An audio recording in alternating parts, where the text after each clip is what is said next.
Notre Dieu, notre Père, nous te louons et nous te bénissons, car tu es saint et car ta parole est sainte. Tu nous aimes et tu nous as aimés et tu nous parles ce matin, oui, par ta parole. Que la méditation et l'enseignement qui en proviennent soient puissants et fortifiants pour nos cœurs. Nous venons à toi avec déférence, Seigneur, et humilité pour lire ta parole, Seigneur, ce matin et la comprendre. Sois avec nous, Seigneur. Sois loué et béni. Amen. Alors, je vous invite à ouvrir vos Bibles, premièrement dans l'Épître aux Éphésiens, au chapitre 3. Nous lirons les versets 14 à 19. Pour les personnes qui ont la Bible de l'Église, il s'agit de la page 891.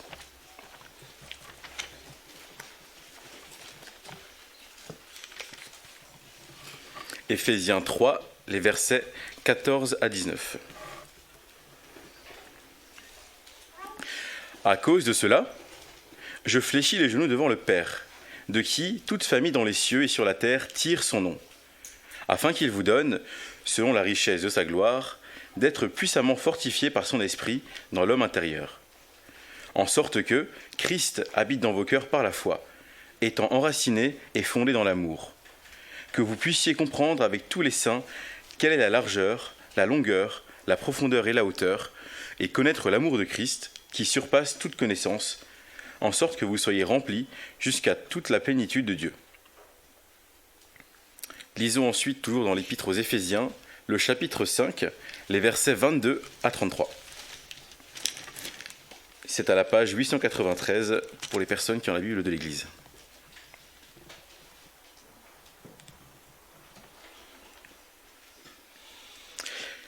Femmes, que chacune soit soumise à son mari, comme au Seigneur.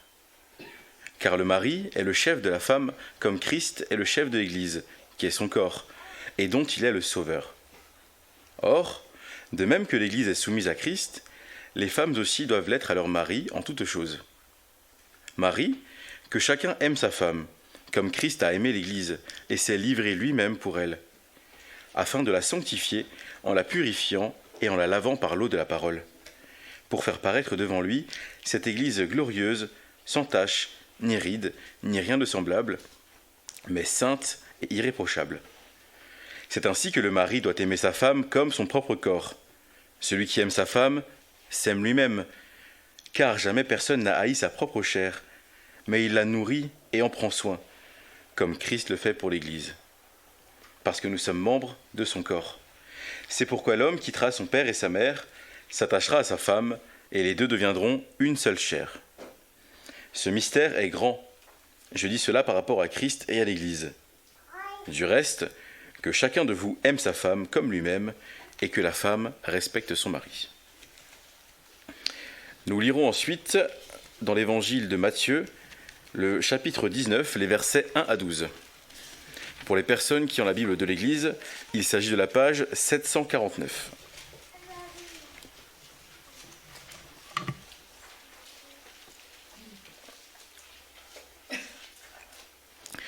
Lorsque Jésus eut achevé ses discours, il quitta la Galilée et alla dans le territoire de la Judée, au-delà du Jourdain.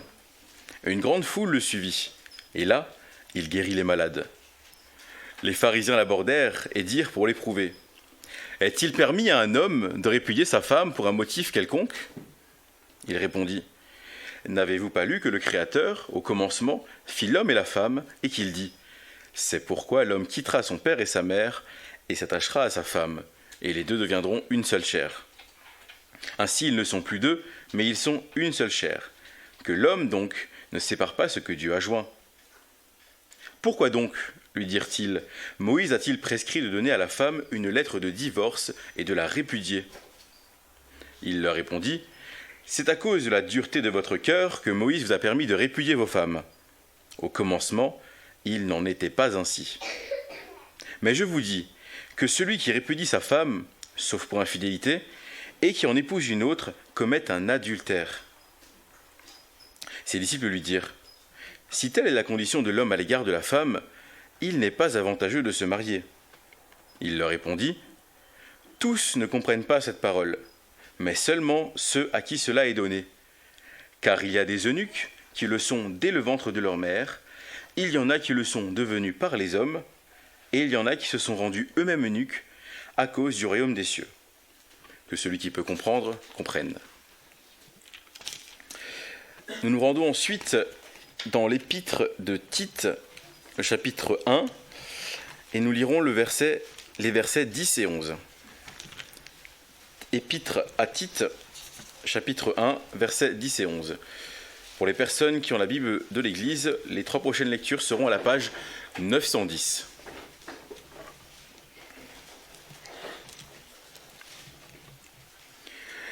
Il y a en effet, surtout parmi les circoncis, beaucoup de gens rebelles, de vains discoureurs et de séducteurs, auxquels il faut fermer la bouche.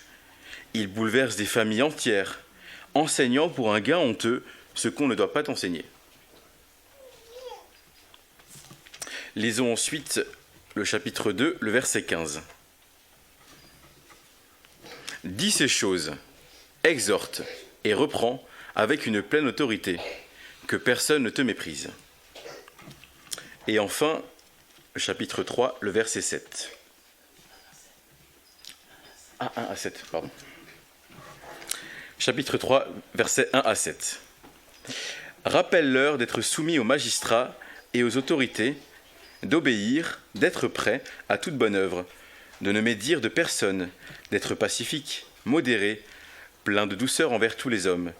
Car nous aussi, nous étions autrefois insensés, désobéissants, égarés, asservis à toute espèce de convoitise et de volupté, vivant dans la méchanceté et dans l'envie, dignes d'être haïs, et nous haïssant les uns les autres. Mais, lorsque la bonté de Dieu notre Sauveur et son amour pour les hommes ont été manifestés, il nous a sauvés, non à cause des œuvres de justice que nous aurions faites, mais selon sa miséricorde, par le bain de la régénération et le renouvellement du Saint-Esprit. Il l'a répandu sur nous avec abondance par Jésus-Christ notre Sauveur, afin que, justifiés par sa grâce, nous devenions héritiers dans l'espérance de la vie éternelle. Jusqu'ici la lecture de la parole.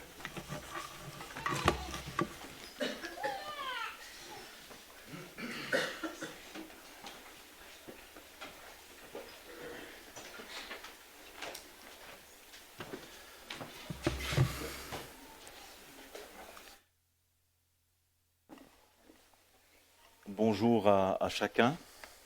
Ah, les enfants, oui. Les enfants, c'est l'heure d'aller à l'école de dimanche. Vous pouvez suivre les autres. Voilà. Les parents et les autres qui restent là, je vous invite à ouvrir le texte dans Matthieu 19.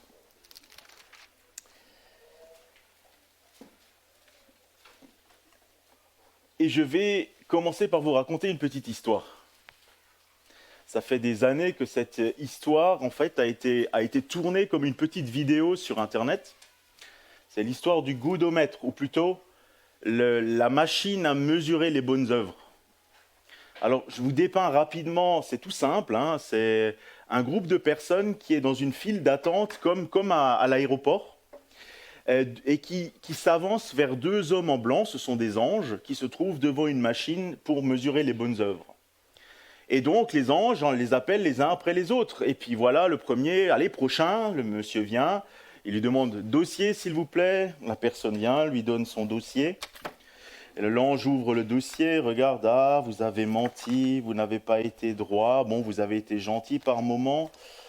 Ouais, bon, montez sur la machine de bonnes œuvres, et puis la personne monte sur la machine de bonnes œuvres, la machine de bonnes œuvres bouge un peu et boum, tombe sur incapable.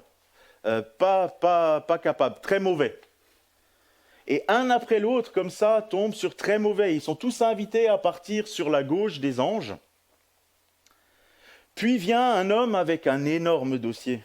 Un énorme dossier. Et l'ange, il dit à l'autre, celui-là, il est mal parti, il est dans de sales draps.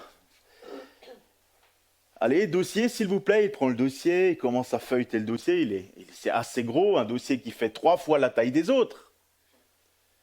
Et puis pendant qu'il est en train de regarder le dossier, il y a une main qui apparaît avec un dossier tout fin. Et puis l'ange se tourne, regarde, et subitement on le voit juste remettre sa cravate en place, et puis prendre le dossier. Et on voit la personne qui lui a donné le dossier avec marqué Jésus sur sa poitrine. Alors, l'ange regarde finalement le dossier que Jésus lui a donné, et dans le dossier de Jésus, il y a marqué « Enfant de Dieu ». Et alors l'ange regarde la personne devant lui et dit « Je ne savais pas que vous étiez avec lui ». Donc, montez s'il vous plaît sur la machine. Et l'homme veut monter sur la machine et l'ange dit « Non, non, pas vous, lui, Jésus ». Et Jésus monte sur la machine et forcément, comme vous pouvez vous les imaginer, Jésus est parfait, la machine montre, parfait. Et alors l'homme est emmené par le Seigneur Jésus sur la droite. Jésus prend son gros dossier, le jette sur un tas de dossiers pour les jeter. Et la vidéo s'arrête ainsi. Maintenant, imaginez-vous qu'on repart dans la même histoire. Imaginez les mêmes choses jusqu'au dernier monsieur. Le monsieur vient, Jésus s'approche, tend le dossier. L'ange prend le dossier, le regarde, enfant de Dieu, parfait.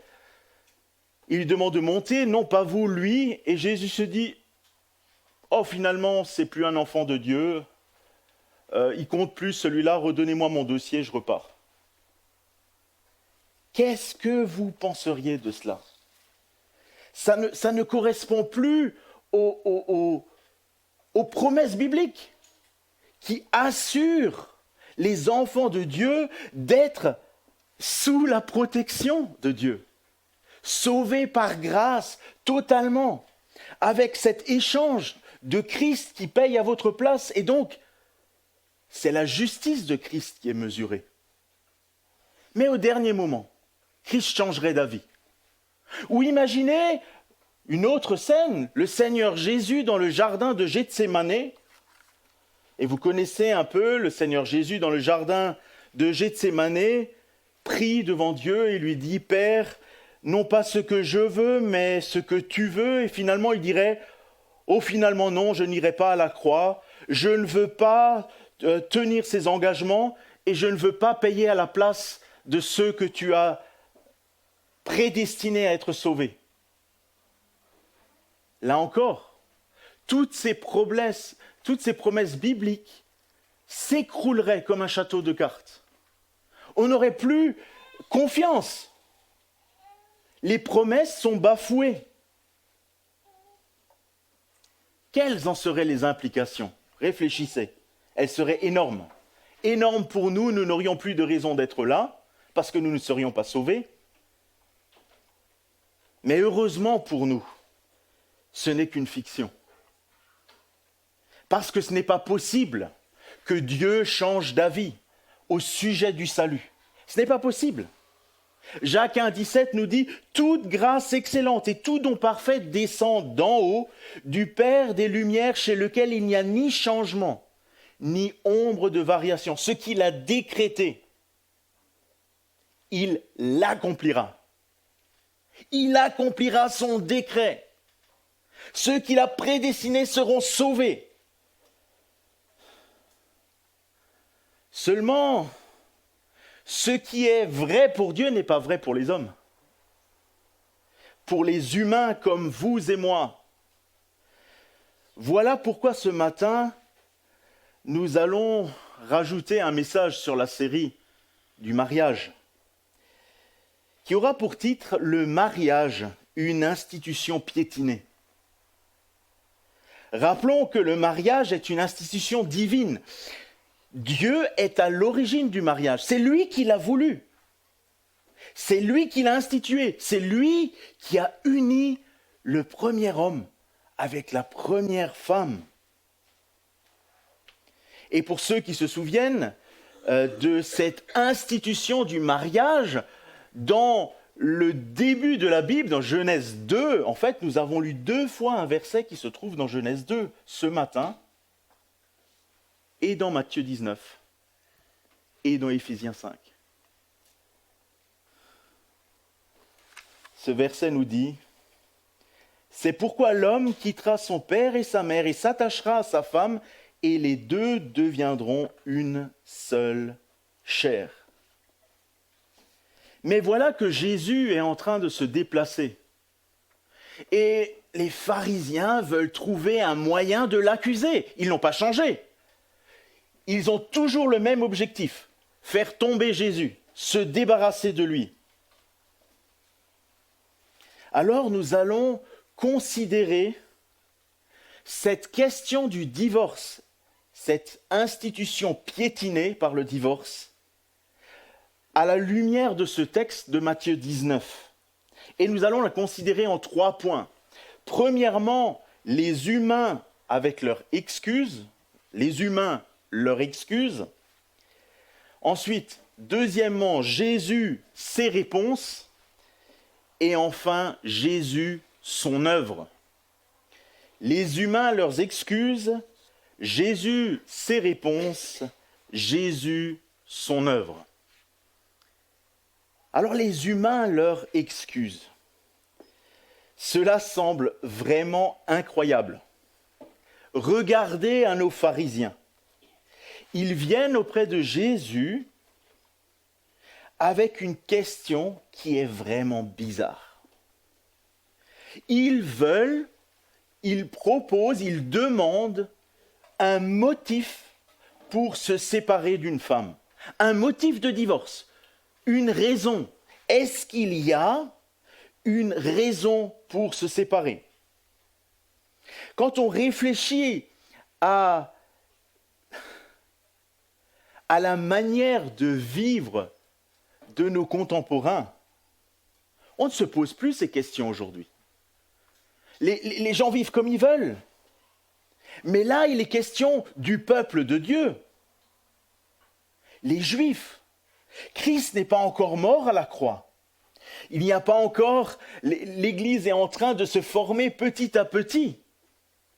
Et donc, on peut considérer ces pharisiens comme faisant partie du peuple de Dieu qui connaissent la loi de Dieu et qui sont censés lui rendre gloire, le respecter, honorer ses commandements. Alors réfléchissons un peu. Peut-être de nos jours, le cheminement d'un couple, 2 jeunes qui se rencontrent, ils parcourent des centaines de kilomètres pour se retrouver, ils s'écrivent des lettres ou des SMS aujourd'hui peut-être, passent des heures au téléphone. Et finalement, ils se marient. Enfin, ils sont mariés. Vous imaginez l'énergie qui est mise là-dedans. C'est énorme. On se prive de sommeil pour se voir, on est heureux de se rencontrer, on parle pendant des heures. Et imaginez, voilà, ils sont mariés. Mais voilà qu'au bout d'un certain temps, ils remettent leur relation en cause et trouvent toutes sortes de points sur lesquels ils ne sont plus en accord avec leur conjoint. Peut-être finalement certains ne sont pas très honnêtes. Ils n'osent pas dévoiler ce qu'ils pensent réellement. Ce qu'ils veulent réellement, c'est se séparer du conjoint.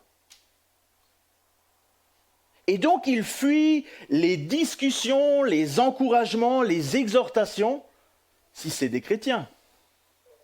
Si c'est des personnes du monde, la procédure suit son cours. Finalement, la décision est déjà prise. Et voilà que quand on réfléchit à une situation comme celle-là, on se demande, mais d'où vient la question des pharisiens? Est-ce qu'il y a un motif valable pour se séparer de son épouse, de sa femme? Vous savez que la Bible n'en donne qu'un seul. La Bible n'en donne qu'un seul. On l'avait lu tout à l'heure, c'est l'infidélité, c'est l'adultère.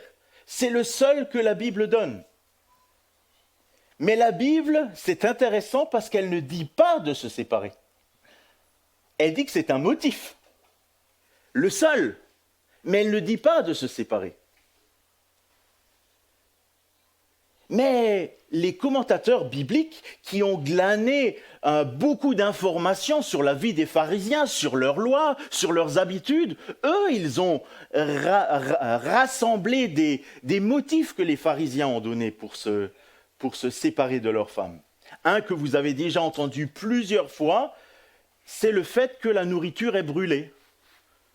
Voilà, la femme, elle a loupé son plat, le plat est brûlé, c'est une raison, un motif que les pharisiens ont adopté, choisi pour se séparer de l'épouse.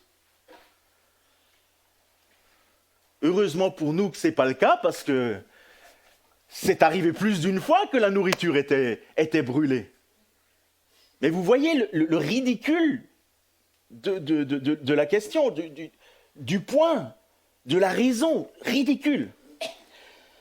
Un autre motif ridicule, je n'en citerai que deux, c'est le fait que l'homme trouve une femme plus jolie que la sienne. Ça risque d'arriver, surtout avec l'âge qui passe. Et si sa seule motivation, c'est la beauté physique, forcément, il va de nouveau avoir une raison de se séparer de son épouse. J'ai dû relire le commentaire à plusieurs fois pour être sûr d'avoir bien lu la phrase. Parce que je me dis non, c'est pas possible. Ils ont quand même pas osé. Eh bien si, ils ont osé. Malheureusement, aujourd'hui, les raisons de divorce ne sont pas beaucoup meilleures. Hein. Des fois, nous n'avons plus les mêmes buts dans la vie. Voilà. Nous ne nous voyons plus de la même manière. Voilà, chacun veut faire sa vie de son côté. Vous voyez un peu ? La Bible donne un seul motif. Puis vient un peu plus tard la deuxième question. Je ne réponds pas encore aux questions, on se fera dans le deuxième point. La deuxième question. Jésus va répondre et alors les pharisiens, comme ils connaissent quand même un peu la loi, ils vont lui demander mais pourquoi alors Moïse il a prescrit de donner une lettre de divorce ? J'aurais eu tendance à dire à la place de Jésus, mais si vous connaissez la réponse, pourquoi vous posez la question ? Mais il pose la question à Jésus. Moïse a prescrit, c'est la loi, et si c'est la loi, alors c'est mon droit, n'est-ce pas ? C'est la loi. Les pharisiens, en fait, font directement référence au verset 1er de Deutéronome 24, où il est écrit « Lorsqu'un homme aura pris et épousé une femme qui viendra ne pas trouver grâce à ses yeux parce qu'il a découvert en elle quelque chose de honteux, il écrira pour elle une lettre de divorce et après lui avoir remise en main, il la renverra de sa maison. » Et alors on peut se dire, mais c'est quoi quelque chose de honteux ? En fait, le terme là, il semblerait qu'il est question, il fait référence aux attributs physiques féminins, à sa sexualité en quelque sorte. Donc, ça paraît assez logique que si c'est quelque chose de honteux et que ça part dans cette direction, il est question d'immoralité. Vous avez utilisé le terme honteux, mais il est question d'immoralité. Et s'il est question d'immoralité, il est question de corruption, de débauche, de dépravation, de dévergondage, d'impureté, de vice, de dérèglement. Vous voyez ce que ça veut dire ? C'est ça que ça veut dire. Alors j'aurais une petite question. Est-ce que c'est vicieux de brûler un plat ? Est-ce que c'est vicieux de louper une sauce ? Est-ce que c'est indécent de louper une mayonnaise ? Vous voyez un peu les sujets qui sont amenés sur la table. C'est juste ridicule, parce qu'ils connaissent la réponse. Et ils savent que là encore, dans ce texte, il n'est question de rien d'autre que de l'infidélité, d'une manière ou d'une autre. Et alors on a envie de se poser une autre question. Pourquoi agissent-ils ainsi? Pourquoi agissent-ils ainsi? Je peux entrevoir, comprendre, accepter que des personnes se séparent pour infidélité ou à cause de violence. Oui, la Bible en parle. Et à cause de violence, aujourd'hui, c'est un sujet qui revient sur le tapis quand même beaucoup. Et c'est quand même inadmissible que quelqu'un se fasse maltraiter par la personne qui lui a promis amour et fidélité. Mais pour se séparer, il faut d'abord être unis. Et cela paraît idiot. Mais au fond, aujourd'hui, en 2023, personne ne veut être contraint à une vraie union. Et personne n'est contraint, du moins en France, je ne pense pas que ça arrive souvent, que quelqu'un est contraint d'épouser quelqu'un d'autre. Ça peut arriver, je ne dis pas le contraire. Mais c'est quelque chose qui avait peut-être un peu plus lieu dans les temps anciens. Ça avait lieu au début du XXe siècle en France.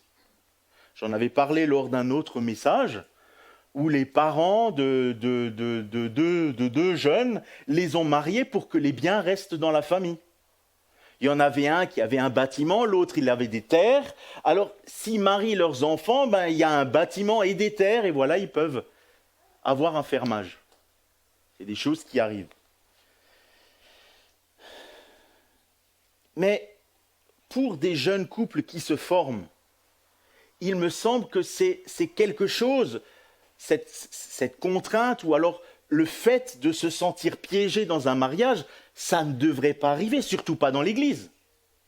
Ce n'est pas pour rien que l'Église propose des préparations au mariage,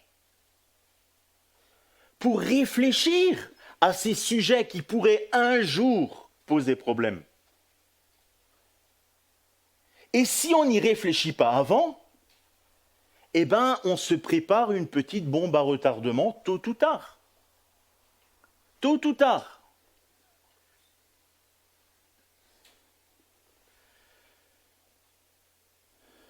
Une préparation peut vraiment éviter un jour de regretter le mariage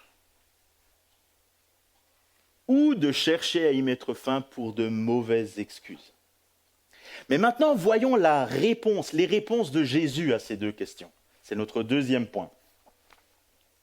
Tout d'abord, sur son regard sur le premier argument des pharisiens. En fait, il traite les pharisiens comme le malin.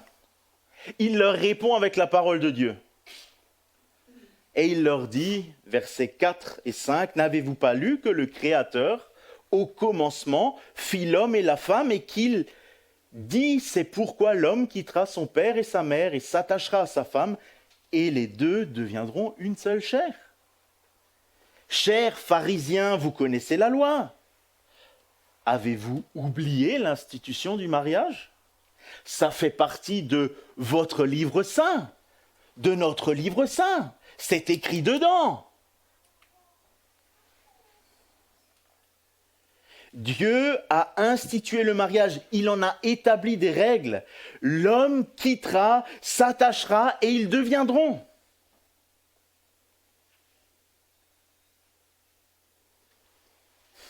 Il s'attachera, la Bible sous-entend qu'ils seront collés. Et s'ils sont collés, ce n'est pas comme un petit mouchoir de Watt où on a plusieurs feuilles qu'on peut séparer sans trop de problèmes. Ceux-là, ils sont juste assemblés ensemble. Non, il y a de la colle. Et quand il y a de la colle, vous pouvez longtemps essayer de les séparer. Quand il y a de la colle, on arrive à la colle. Il y a un petit point de colle au milieu. On arrive à la colle et là, si on tire, qu'est-ce qui se passe ? On casse. Parce que c'est collé. Et c'est inséparable. Et donc, ce n'est pas pour rien que dans notre texte, Jésus ajoute que l'homme donc ne sépare pas ce que Dieu a uni. Parce que cette liaison est irréversible et laissera forcément des marques.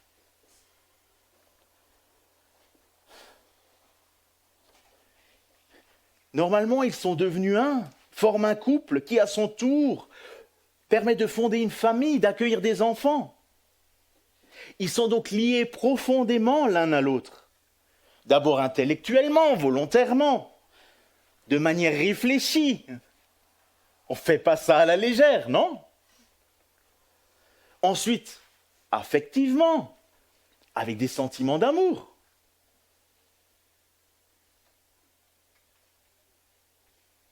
Ensuite, physiquement, on se touche. Mais aussi spirituellement. Parce que devant Dieu, ce ne sont pas simplement deux corps qui se marient. Ce sont deux êtres avec des âmes. Et ces âmes vont commencer à partager leur vie. Et je ne sais pas, pour ceux qui sont mariés, si ça vous est déjà arrivé, mais il arrive des moments, il suffit qu'on se regarde, on sait à quoi on pense. Parce qu'on a passé du temps ensemble, parce qu'on se connaît.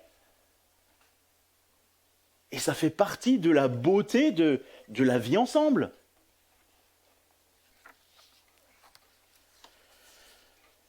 Donc, séparer un couple marié, c'est casser quelque chose. Et c'est d'ailleurs assez étonnant que dans le langage du monde, quand deux personnes qui se fréquentent se séparent, on dit qu'ils cassent. C'est étonnant que ce mot est employé, ce verbe. On ne dit pas qu'ils se séparent, on dit qu'ils cassent. Mais casser le mariage, pour des raisons aussi invraisemblables que celles qui sont données par les pharisiens, est tout simplement interdite. Mais les pharisiens n'en étaient pas restés là, n'est-ce pas? À la réponse de Jésus, ils disent, mais pourquoi Moïse il a dit d'écrire cette lettre de divorce? Pourquoi?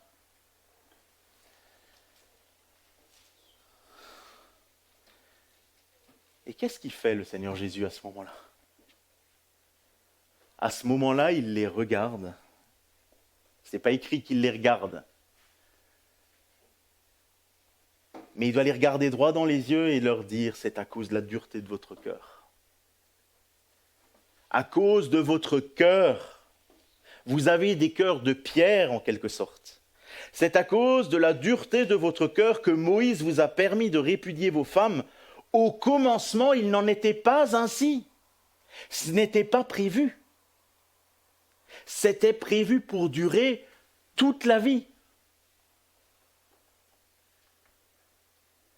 Vous avez un cœur dur, vous avez des cœurs de pierre, vous ne savez même pas ce que aimer veut dire. Souvenez-vous comment Dieu demande à être aimé dans la Bible. Deux passages, Deutéronome 6, 5, Dieu dit « Tu aimeras l'Éternel, ton Dieu, de tout ton cœur, de toute ton âme et de toute ta force. » Ou dans Matthieu 22, verset 37, Jésus reformule un peu la chose. « Tu aimeras le Seigneur, ton Dieu, de tout ton cœur, de toute ton âme, de toute ta pensée. » Vous voyez, dans l'amour pour Dieu, ce n'est pas juste un sentiment. Ce n'est pas juste du bien-être. Hein? Qu'est-ce qu'on y trouve? Qu'est-ce qu'on y trouve? Il y a le cœur, oui, les sentiments de tout ton cœur. Encore que dans les textes de l'Ancien Testament, il est question des reins.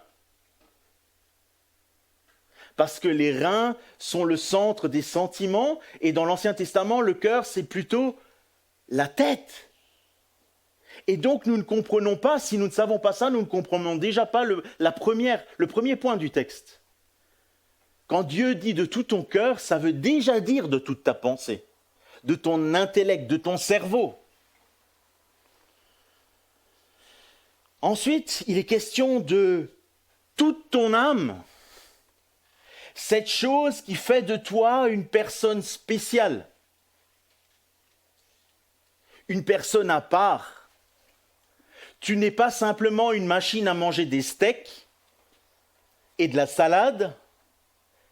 Tu es quelqu'un qui a quelque chose de spécial. Nous sommes différents des animaux.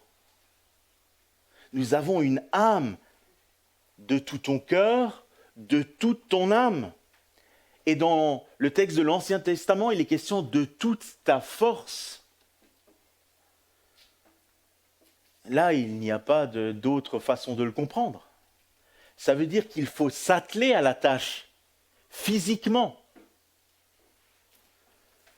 Dans le Nouveau Testament, Jésus parle encore une fois de toute ta pensée.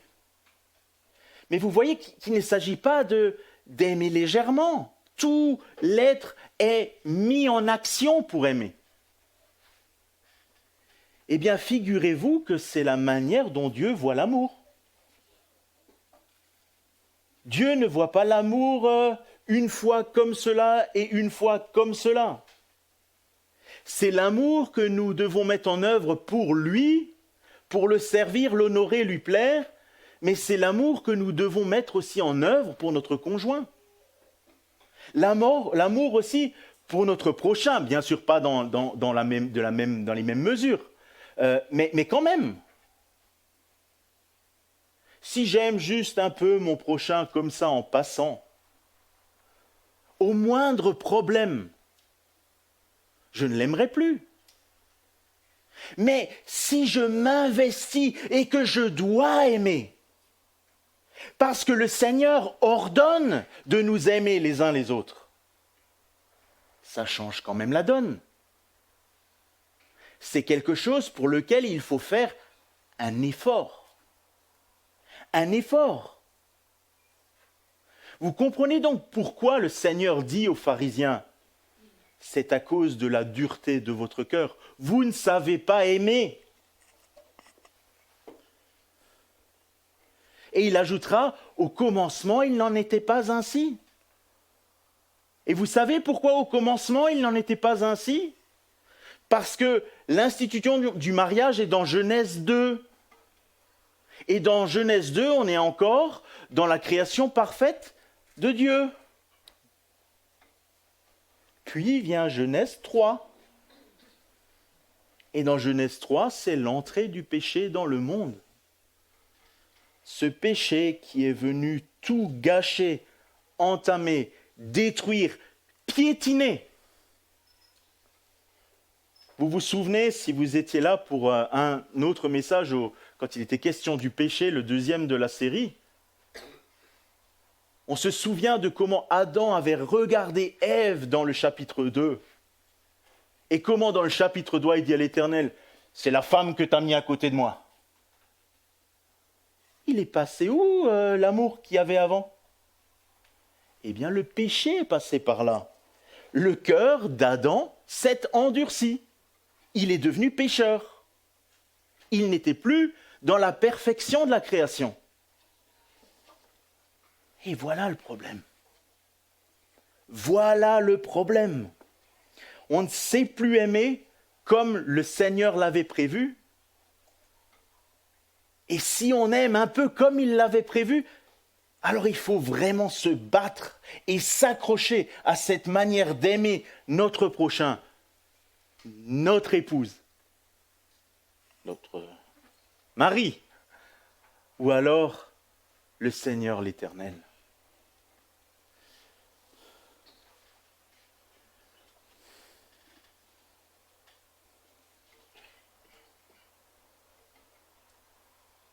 Comment pourrait-on seulement aimer par affection?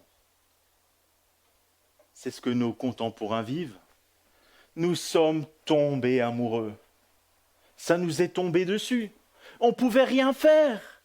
Donc on a dû vivre ensemble, on a dû se marier. Et dans quelques mois, l'amour s'est envolé. On ne pouvait rien faire non plus. Vous voyez le dilemme? L'amour n'est vraiment pas suffisant, l'amour-sentiment. Il faut mettre l'effort, la volonté, l'intelligence. Oui, le péché est venu tout entacher,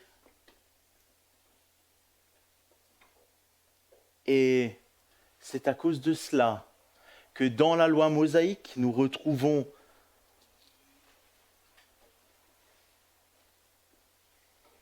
ce droit à la lettre de divorce. Vous comprenez maintenant pourquoi Jésus peut dire sans problème, ce n'était pas prévu. Et que l'homme ne sépare pas ce que Dieu a uni. Vous savez que dans 1 Corinthiens, chapitre 7, il est question de différentes choses par rapport au mariage, par rapport à des situations. Mais il y a une situation, où l'apôtre Paul dit « À ceux qui sont mariés, j'ordonne non pas moi, mais le Seigneur, que la femme ne se sépare point de son mari. Si elle est séparée, qu'elle demeure sans se marier ou qu'elle se réconcilie avec son mari. Et que le mari ne répudie point sa femme. »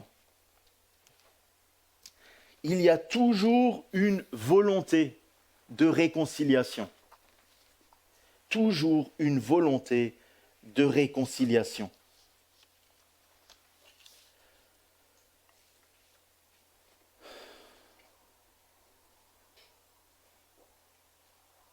Nous sommes invités à agir dans ce sens. Mais comment ? Comment agir ? Et là, nous arrivons à notre troisième point. Jésus, son œuvre.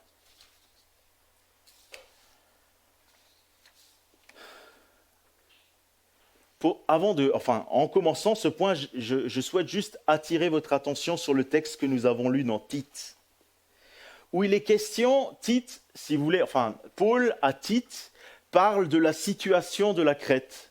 Alors c'est une situation qu'on peut retrouver un peu partout, mais les Crétois avaient leurs difficultés. Mais c'est à cause de ça qu'on a lu un passage au début, il y avait des personnes qui troublaient les autres. Et Paul disait à Tite, dis la vérité, dis la vérité. Le dernier verset du chapitre 2, c'était « Dis ces choses, exhorte ». Et puis, rappelle-leur le début du chapitre 3. Il faut qu'ils sachent. Et puis au verset 3 du chapitre 3, il dit même « Car nous aussi, nous étions autrefois insensés, désobéissants, égarés, asservis à toute espèce de convoitise et de volupté, vivant dans la méchanceté, dans l'envie digne d'être haïs, et nous haïssant les uns les autres. » Et là, Paul ajoute, verset 4, « Mais lorsque la bonté de Dieu, notre Sauveur, et son amour pour les hommes ont été manifestés, il nous a sauvés. » Non à cause de nos œuvres. La machine à compter les œuvres, elle ne marche pas. Il n'y a pas de bonnes œuvres. Non à cause de nos œuvres, de justice que nous aurons faite, mais selon sa miséricorde. Et il termine la phrase du chapitre 6 « Par Jésus-Christ notre Sauveur ». Voilà ce que Dieu a fait. Il nous a sauvés malgré nous. Ceux qui sont parents, vous avez certainement déjà vécu la chose suivante. Votre enfant rentre dans la maison entièrement couvert de boue. Vous l'aimez beaucoup, mais vous aimez aussi beaucoup la propreté de votre intérieur. Et donc, il faut conjuguer avec le fait qu'il est couvert de boue et le fait que vous l'aimez quand même.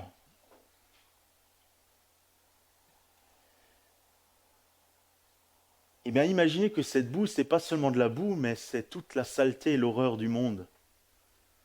C'est le péché.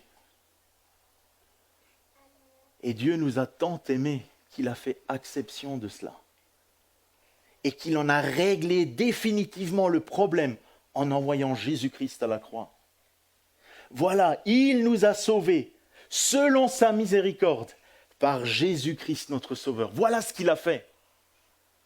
Et nous devons bien avoir ceci en tête, l'œuvre de Christ, pour comprendre combien encore le mariage est important pour Dieu, à cause d'une autre raison. Et cette autre raison, nous la trouvons dans Éphésiens. Dans Éphésiens, c'est un texte qui nous parle encore du mariage, un texte qui fâche certaines personnes à cause des choses qui sont dites. Mais quand on lit ce texte, à plusieurs reprises, il est question de comme au Seigneur ou comme le Seigneur. Il est question de l'œuvre de Christ ou de la manière de Christ d'aimer. Et d'aimer qui? D'aimer son Église. Marie, aimez vos femmes comme Christ a aimé l'Église et s'est donné pour elle. C'est ce que nous avons lu dans Tite. Il s'est donné pour son Église. Voilà comment il faut aimer son épouse. Femmes, soyez soumises à votre mari comme au Seigneur. Encore une fois, le Seigneur est mis dans toute sa splendeur. Et si vous vous souvenez, il n'est pas question d'une soumission docile, il n'est pas question de servitude. Il est plutôt question de se mettre ensemble pour être plus fort.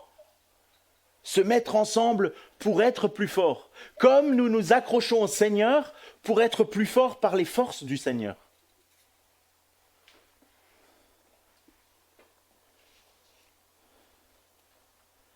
Jésus nous a tant aimés. Jésus nous a sauvés. Il a fait de nous ses enfants. Et c'est à cela que doit ressembler le mariage. Et si l'on considère cela, alors on ne peut plus regarder le mariage autrement en tant que chrétien. C'est une image de la beauté de l'œuvre de Christ envers nous. C'est ça qu'il a pris comme exemple.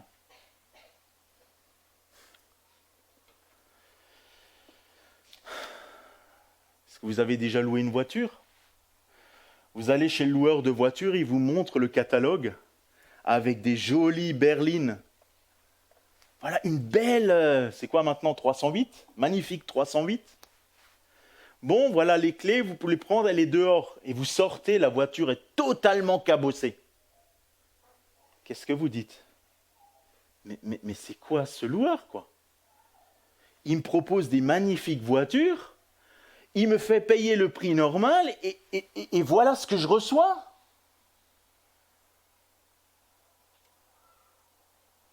L'exemple de perfection que nous donne le Seigneur Jésus-Christ par rapport à son amour pour l'Église doit changer notre façon de voir la chose.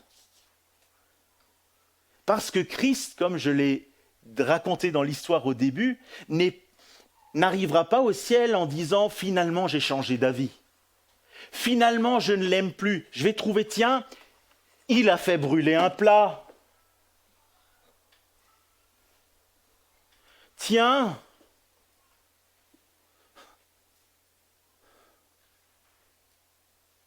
il est pécheur. Non, c'est lui le garant, c'est lui qui a mis tout en œuvre pour nous sauver, c'est lui qui nous aime et il veut nous avoir dans sa présence, coûte que coûte.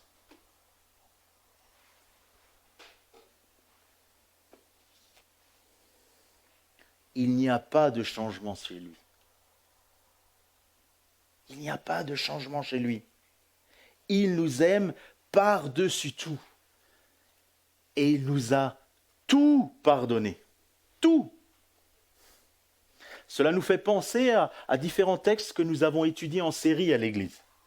Osée, par exemple. Notre pasteur Valentin a fait cette série. Vous vous souvenez combien le peuple était détestable, au point que Dieu prend une image d'une famille détestable. C'est immoral ce qui s'est passé dans cette famille. Mais tout ça pour montrer combien le peuple était immoral. Et vous savez quoi? Dieu a été bon avec le peuple. Ce qui aurait été juste, entièrement juste, c'est que la colère divine brûle tout. Ça aurait été juste. Ça aurait été juste. C'est le salaire du péché, c'est la mort. Mais pour ne pas faire ça, il a mis en œuvre le salut en Jésus. Et c'est ce que nous voyons tout au long de l'Ancien Testament se préparer. Les hommes chutent, Dieu leur pardonne, il les relève. Oh, il y a des punitions, il y a des moments difficiles, mais il les relève, il ne les laisse pas. L'amour de Dieu pour son peuple, l'amour de Christ pour son Église. Vous savez très bien que nous ne sommes pas toujours comme nous devrions être. Nous avons même du mal à être comme nous devrions être. Mais notre Seigneur Jésus-Christ nous aime par-dessus tout. Et il a tout mis en œuvre pour nous sauver. Alors pour conclure, j'ai une question à vous poser. Elle est vraiment sérieuse. Elle est vraiment profonde, réelle, et nous devons y répondre chacun dans notre cœur, en réfléchissant à ce que nous avons vu ce matin dans ces textes. À savoir un sauveur qui donne pour l'Église imparfaite tout. Il donne tout. Il fait tout. Il pardonne tout. Il aime par-dessus tout. Il rachète. Cette attitude, c'est vraiment l'exemple que Paul met en avant pour illustrer le mariage. Donc voilà ma question. Si dans un couple, les deux sont vraiment des chrétiens,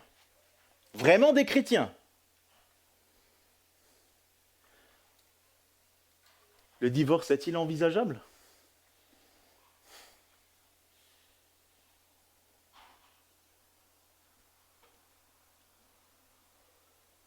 C'est l'image de l'amour de Dieu pour son peuple. Si ce sont vraiment des chrétiens, il faut qu'ils trouvent la réconciliation.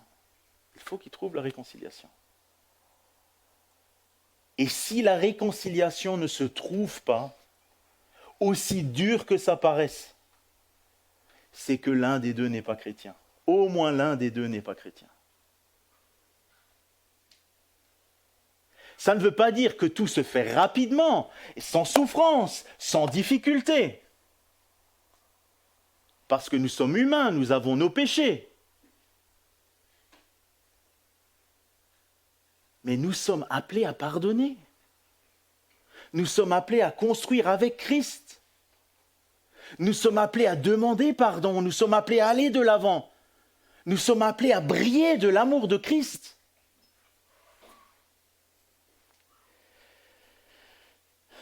Vous avez remarqué que ce matin, je n'ai volontairement pas abordé une autre situation. Il est question de Matthieu, il est question de personnes du peuple qui viennent demander Jésus. Si vous voulez regarder un peu plus loin, vous pouvez regarder 1 Corinthiens 7, vous pouvez lire le passage. Il faudrait presque faire des études là-dessus. On l'a déjà fait. Mais c'est à Christ qu'il faut regarder ce matin. Notre exemple parfait. Exemple parfait pour notre vie, exemple parfait pour notre couple, exemple parfait pour notre Église, pour aller de l'avant, pour marcher avec lui. Alors vous savez comment l'apôtre Paul termine sa lettre aux Éphésiens. L'apôtre Paul termine sa lettre aux Éphésiens en disant « Que la paix et l'amour avec la foi soient donnés aux frères de la part de Dieu le Père et du Seigneur Jésus-Christ.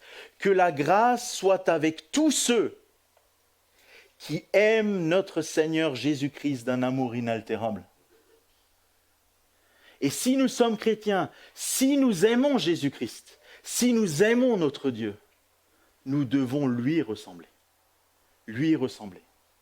et surpasser par sa grâce et avec son aide, quel que soit le temps, toutes les difficultés.